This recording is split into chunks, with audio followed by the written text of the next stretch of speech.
I am officially retiring from the NFL and Green Bay Packers. And winter in Green Bay feels different than winter anywhere else. Snow falls thick and quiet, settling over Lambeau Field like a sacred veil, while the breath of tens of thousands rises into a silver gray sky.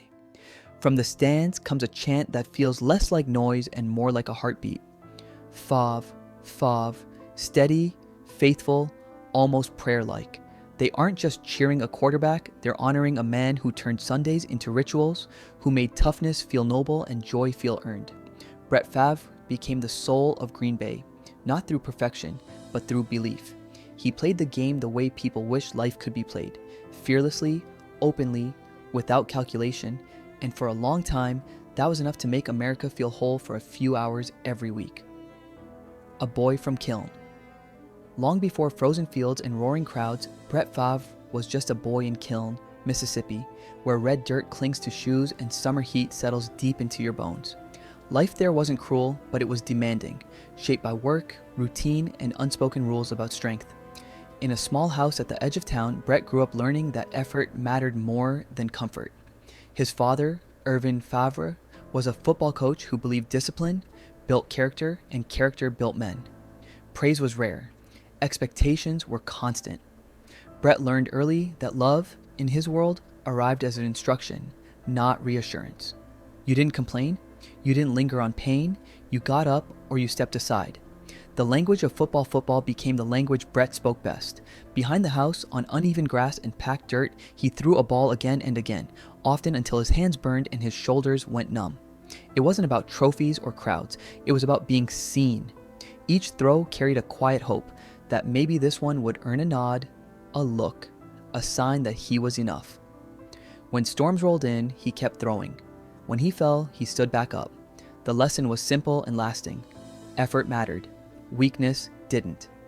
Over time, that belief settled deep, shaping not just how Brett played, but how he understood his place in the world, learning silence. Brett's mother, Bonita, offered a gentler presence, a softness that existed quietly in the background. Brett loved her deeply, but in a home ruled by discipline, tenderness had little space to grow.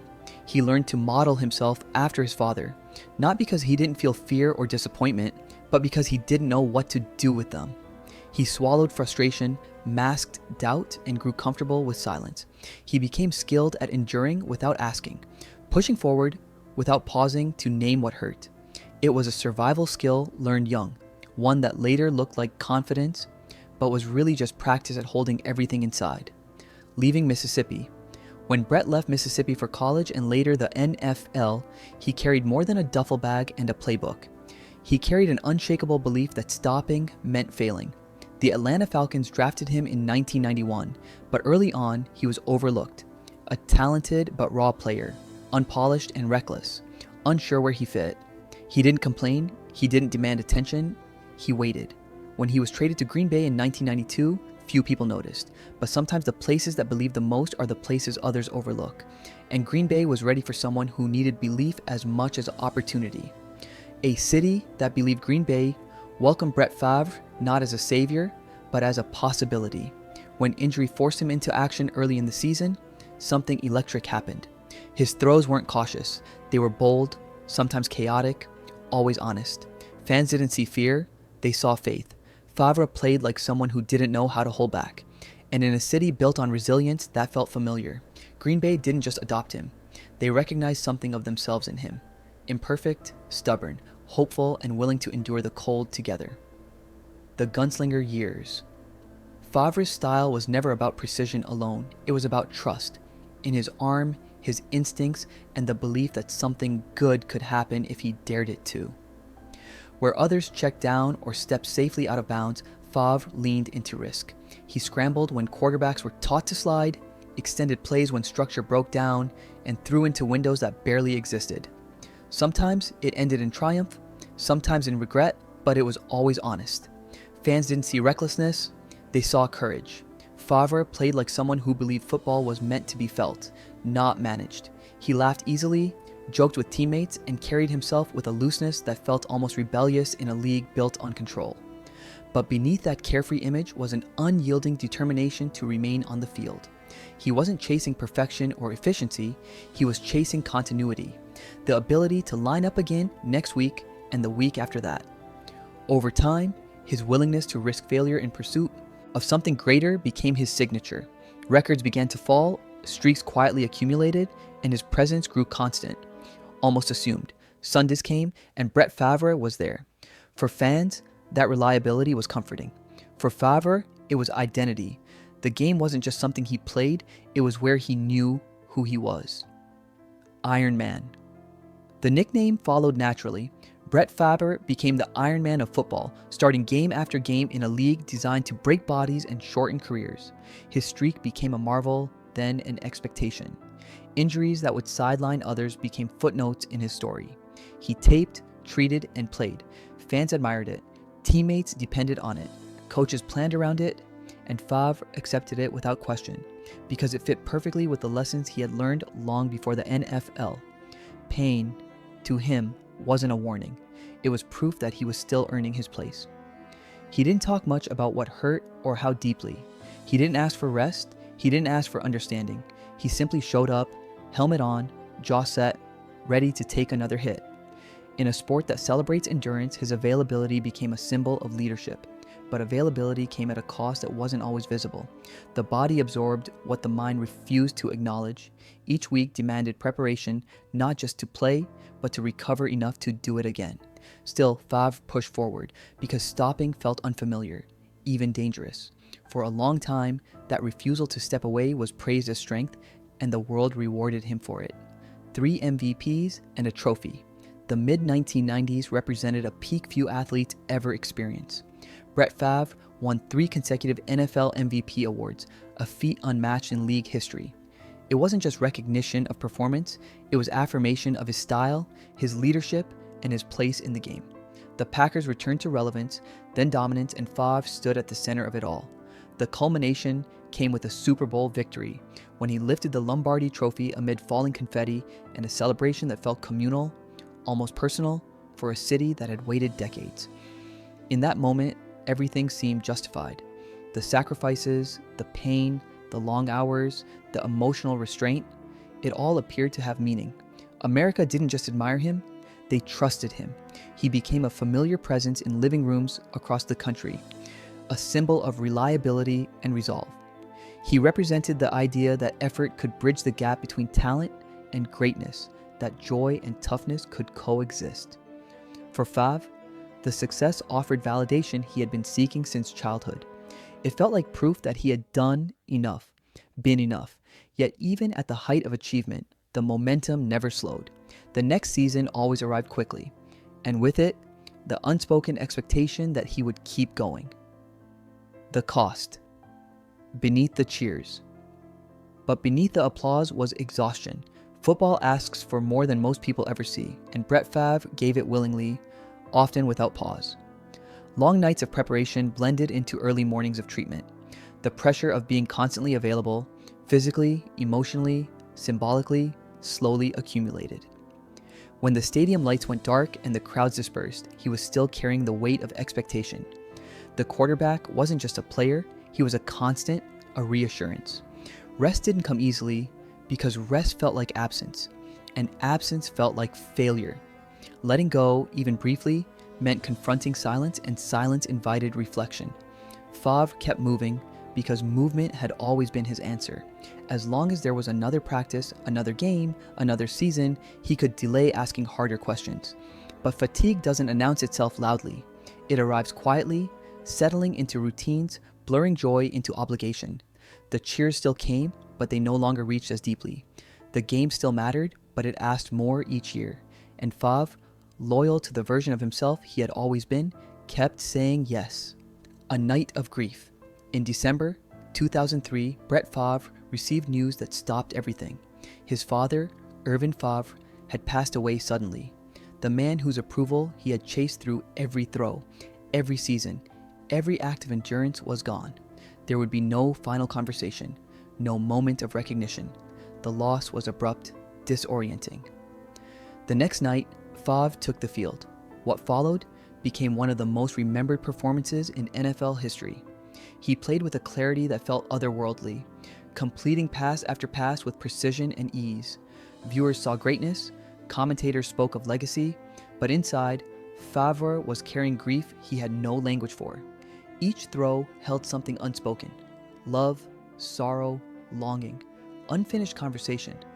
Football had always been his refuge, the place where feeling could be transformed into action. For that night, it worked. When the game ended, applause echoed, records were noted, and history was made. But when the lights dimmed and the locker room emptied, the silence returned, heavier than ever. The performance hadn't erased the loss, it had only delayed it. Learning to feel. After his father's death, Brett Favre faced emotions he had never learned how to manage. Grief didn't follow rules, it didn't respond to discipline or effort. There was no drill for it, no repetition that made it easier. For the first time, toughness didn't solve the problem. He found himself confronting feelings he had always pushed aside: sadness, confusion, vulnerability. The identity he had built around endurance suddenly felt incomplete. He searched for ways to quiet the noise, ways to rest without feeling like he was quitting, ways to exist without constant motion. It was a confusing period, marked by responsibility and reflection, by the slow realization that strength and vulnerability are not opposites. They are partners. One allows survival, the other allows healing. For a man who had spent his life proving he could endure, learning to feel became a different kind of challenge, one that didn't come with cheers or statistics, but mattered just as much. The long goodbye to football. As the years passed, Brett's relationship with football slowly, quietly changed. He still loved the game, the smell of the grass, the rhythm of practice, the clarity that came with knowing exactly what was expected on Sundays, but he began to understand that it could no longer give him everything. Retirement didn't arrive in one dramatic moment or final decision. It came gradually, in conversations with coaches, in pauses after seasons ended, in mornings when his body felt older than his heart. It came in the realization that what he needed most wasn't another snap or comeback, but another morning at home, another chance to wake up without pain, another evening where he could simply be present. Walking away wasn't defeat, it was a transition, a difficult one, for a man who had always measured himself by how long he could endure. Public scrutiny. Life after football brought challenges Brett hadn't fully anticipated. Without the structure of the game, the noise didn't disappear. It changed shape. Fame has a way of magnifying mistakes, of freezing moments in time and replaying them endlessly, stripped of context or compassion. Brett found himself navigating public criticism that felt louder and more personal than anything he had faced as a player. There was no scoreboard to balance it, no next game to redirect attention.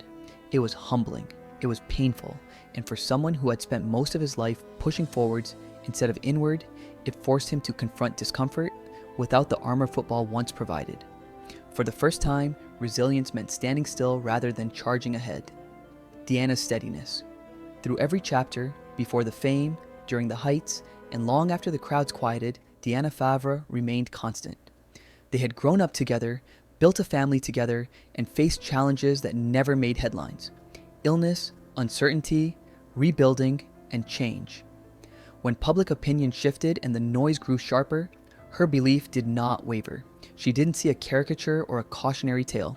She saw the man she knew, the one shaped by small-town values, effort, and love. That quiet loyalty became Brett's anchor. In moments when the world felt conditional and unforgiving, she reminded him that real love doesn't chant, doesn't judge, and doesn't leave. It stays. Redefining strength. As time moved on, Brett began to speak differently about strength. For most of his life, strength had meant endurance, playing through pain, pushing through doubt, refusing to sit down. But slowly, his definition shifted. Strength became about choosing what mattered instead of proving what was possible. He focused on health, on family, on being present rather than performing. He learned that rest wasn't weakness and that stepping back didn't erase what he had given. The game that once defined him became one chapter in a longer story. Important, formative, unforgettable, but no longer the whole book. In that reframing, Brett found a quieter confidence, one not dependent on applause. Giving back, returning to Mississippi, grounded him in ways he hadn't expected. The land felt familiar, the pace slower, the values unchanged. He invested in his community, supported programs for young people, and shared his story not as a warning, but as a reflection. When he spoke to kids, he didn't focus on records or fame. He talked about effort, responsibility, and balance. He encouraged them to chase dreams, but not at the expense of themselves or the people who love them. Teaching, he discovered, brought a different kind of fulfillment. It wasn't about being admired, it was about being useful, about helping others navigate paths he himself was still learning to understand. A quieter life. Today, Brett Favre lives far from stadiums and spotlights. His days are simpler, shaped by routines that don't demand performance. Mornings begin slowly. Conversations linger without interruption. The walls of his home hold family photos instead of trophies, memories instead of milestones. When kids play football nearby, he watches with a smile, not longing, not regret, but appreciation. He remembers what the game gave him without needing it back. In the quiet, he has learned to value what remains instead of mourning what's gone, and to recognize that peace doesn't arrive with applause. It arrives when you stop chasing it. Remembering what matters. With time comes clarity. Brett understands now that records fade, but relationships endure. He remembers the joy of the game, the friendships built in locker rooms, the moments when effort turned into something beautiful and shared. But he also honors the lessons that came after, the importance of rest, of forgiveness, of allowing space for mistakes without letting them define you. He has learned that being remembered is less important than being present, and that legacy is built not only by what you achieve, but by how you grow when the achievements are behind you. The man beyond the jersey. To many, Brett Favre will always be number 4 in green and gold, arm cocked back against falling snow, frozen in time at the height of his power. But beyond the jersey is a man shaped by upbringing, driven by love and refined by time, a man who learned strength early and understanding later. His story isn't about invincibility or perfection, it's about humanity, about carrying expectations, stumbling under their weight, and slowly learning that being strong also means allowing yourself to be held. A legacy reconsidered. If Brett Favre's career taught America how to cheer, his life after football offers a quieter lesson: how to listen, to athletes who struggle with identity when the game ends, to families who carry players through unseen battles, to the parts of ourselves we ignore when we're too busy proving something. His legacy isn't just found in wins, streaks, or highlights, but in the reminder that even heroes are human, and that growth doesn't stop when the stadium lights turn off. Final reflection. In the end, Brett Favre doesn't measure his life by touchdowns or trophies. He measures it by mornings shared, by lessons passed on, by love that didn't leave when the noise did. He once gave America unforgettable Sundays, moments of unity and release beneath falling snow. Now, in the stillness of everyday life, he reminds us of something just as valuable, that the truest victories are often the quiet ones, found not in being celebrated, but in being at peace.